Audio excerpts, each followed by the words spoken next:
Hi friends, welcome to motivational talks. పైకి క్రూరంగా కనిపించే మృగాలు ఆకలి కోసం మాత్రమే వేటాడుతాయి. కానీ పైకి అందంగా కనిపించే మనిషి వినోదం కోసం వేటాడుతాడు. ఈర్ష్య అధికంగా కలవాడు, తన మీద తాను జాలిపడేవాడు, ఎంత చేసినా తృప్తి లేనివాడు, అధికంగా కోపం ఉన్నవాడు, అన్నిటికీ అనుమానించేవాడు, అన్నిటికీ ఇతరుల మీద ఆధారపడేవాడు, ఈ ఆరుగురు ఎప్పుడూ దుఃఖంలోనే ఉంటారు. నీతో అవసరం ఉందంటే నిన్ను ప్రశంసిస్తూ, నీతో అవసరం లేనప్పుడు నిన్ను విమర్శిస్తూ ఉండేవారిని నీ జీవితంలో ఎప్పటికీ నమ్మకు. ధనవంతుడు వేళకు తింటాడు, ముష్టివాడు వేళకే తింటాడు. తేడా ఏంటంటే ధనవంతుడు కోరింది తింటాడు, ముష్టివాడు వేసింది తింటాడు. అందరిలోనూ మంచిని చూడడం నేర్చుకుంటే మనలోని మంచిని కూడా పెంచుతుంది. గెలుస్తూ ఉంటే నీ నీడతో కరచాలనం చేయటానికి కూడా జనం పరిగెడతారు. ఓటమి చీకట్లో నీ నీడ కూడా నీ పక్క నుంచి మాయమైపోతుంది. నిన్ను ఇష్టపడే వాళ్లను వాడుకోవద్దు. నీ అవసరం ఉన్నవాళ్లను తప్పించుకొని తిరగవద్దు. నిన్ను నమ్మిన వాళ్లను మోసం చేయవద్దు. నిన్ను గుర్తుంచుకునే వాళ్లను మర్చిపోవద్దు. ఎవరికో నచ్చినట్టు నువ్వు బ్రతికితే నీ జీవితం అంతా నటించాల్సి వస్తుంది. అదే నీకు నచ్చినట్లు బ్రతికితే నీ జీవితం ఆనందంగా ఉంటుంది. భౌతికంగా చంపటానికి ఆయుధం కావాలి, మానసికంగా చంపటానికి ఒక పదునైన మాట చాలు. అందుకే ఎవరిని మాటలతో నొప్పించకండి. మన వలన ఒకరు సంతోషంగా ఉన్నారంటే అది మన వ్యక్తిత్వం. మన వలన ఒకరు బాధపడుతున్నారంటే అదే మన గుణం. ఎదుటివారు మారాలి అని కానీ, మార్చాలి అని కానీ ప్రయత్నించకండి. మీరే మారండి. కాళ్ళకి ఏమీ గుచ్చుకోకుండా ఉండాలంటే మనమే చెప్పులు వేసుకుంటాం కానీ రోడ్డంతా తివాచీ పరుస్తామా? తామరాకు మీద ఎన్ని నీళ్లు పోసినా చుక్క కూడా నిలవదు. సముద్రం ఒడ్డున ఎంతలా పేరు రాసినా చెరిగిపోకుండా ఉండదు. మనల్ని ఇష్టపడని వ్యక్తిపై ఎంత ప్రేమ చూపించినా లాభం లేదు. దీపంలోని లక్షణాన్ని మీ స్వభావంగా మార్చుకోండి. ధనవంతుడి భవనంలో ఎంత వెలుగునిస్తుందో పేదవాడి గుడిసెలోనూ అంతే వెలుగునిస్తుంది.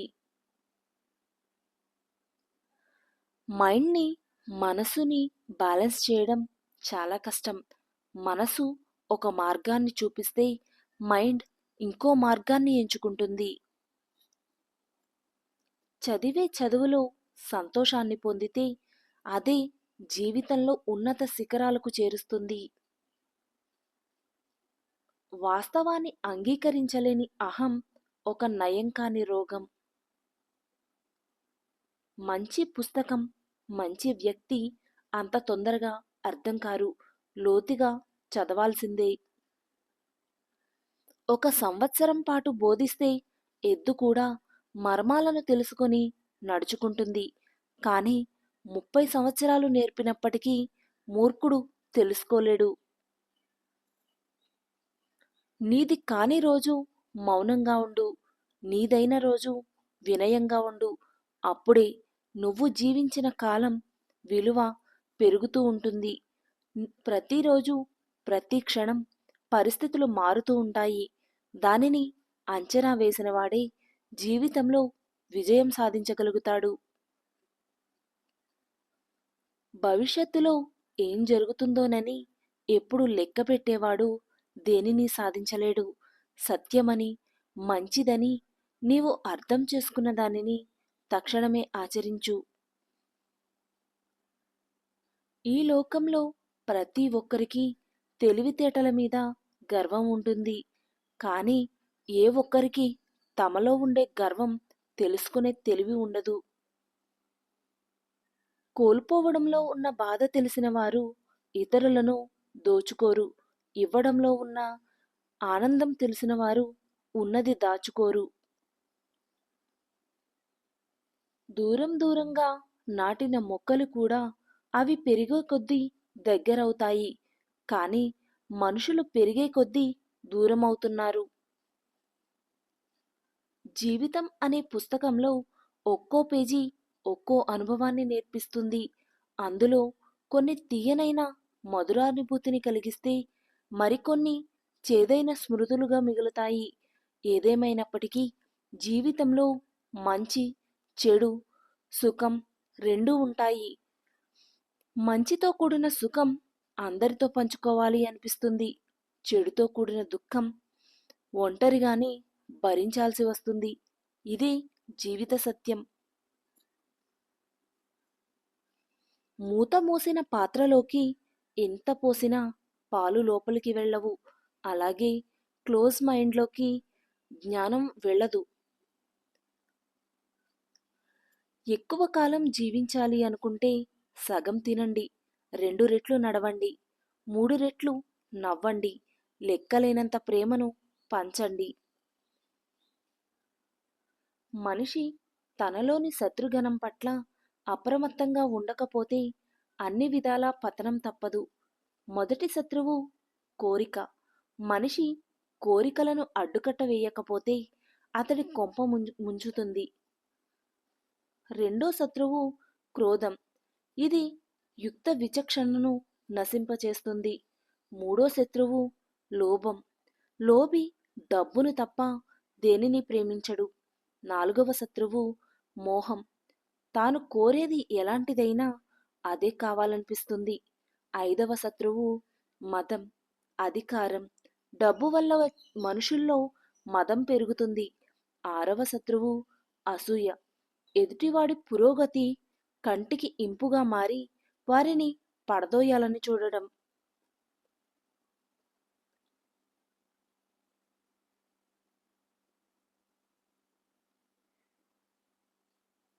ఇతరుల జీవితాల్లో నిన్ను పోల్చుకోకు.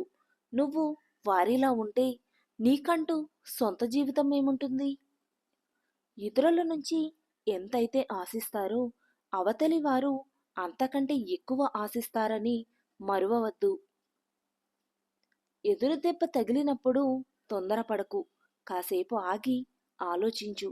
జీవితం నీకేదో నేర్పడానికి ప్రయత్నిస్తుందని గ్రహించు. ధనాన్ని చూసి దరిచేరే బంధువులు, అందాన్ని చూసి కలిగే ప్రేమ, అవసరం కోసం కలుపుకునే స్నేహం ఎన్నటికీ శాశ్వతం కాదు. కీర్తి ఉన్నా ఇంద్రియ నిగ్రహం లేని వారికి పతనం తప్పదు. గుడిలో ఇచ్చే ప్రసాదంలోనే చక్కెర తక్కువైతే ఏం పర్వాలేదు అనుకుని పడేయకుండా తింటాం. అలాంటిది దేవుడు ఇచ్చిన జీవితంలో ఏవో 2 రోజులు బాలేవని తప్పుడు నిర్ణయాలు తీసుకోకూడదు. ఏం పర్లేదు అనుకుంటూ ముందుకు వెళ్ళాలి అంతే. కొన్నిసార్లు మన మాటలు పనిచేయనప్పుడు మౌనంగా ఉండి చూడు. ఆ మౌనం ఎదుటివారి గుండెల్లో గుబులు పుట్టిస్తుంది. భయం సుత్తిలాంటిది. గెలుపు ద్వారాలకు మేకులేసి కొట్టేస్తుంది. టెన్షన్ విషం లాంటిది. గెలుపుని చంపేస్తుంది. ఎవరితోనూ మీ రహస్యాలు చెప్పుకోవద్దండి. మీ రహస్యాలను మీరే దాచుకోలేకపోతే మరి ఇతరులు ఎలా దాచుకుంటారు? ఒక్కసారి ఆలోచించండి. లక్ష్యం వేరు, కోరిక వేరు. కోరిక తీరాలని పరిగెడితే తగిలేది ఎదురు దెబ్బలే.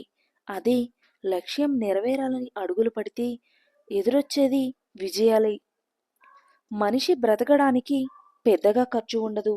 కానీ ఎప్పుడైతే ఎదుటివారిలా బ్రతకాలి అనుకుంటాడో అప్పుడే ఖర్చవుతుంది. మౌనం కంటే మాటలే ఎక్కువ పని చేస్తాయి అని అనుకున్నప్పుడు మాత్రమే నువ్వు మాట్లాడు. ప్రపంచంలో ప్రతి ఒక్కరూ మంచివారే. మోసం చేసే అవకాశం రానంత వరకు. ఈ వీడియో కనుక మీకు నచ్చినట్లయితే please do like, share and subscribe to my channel. Thank you for watching the video.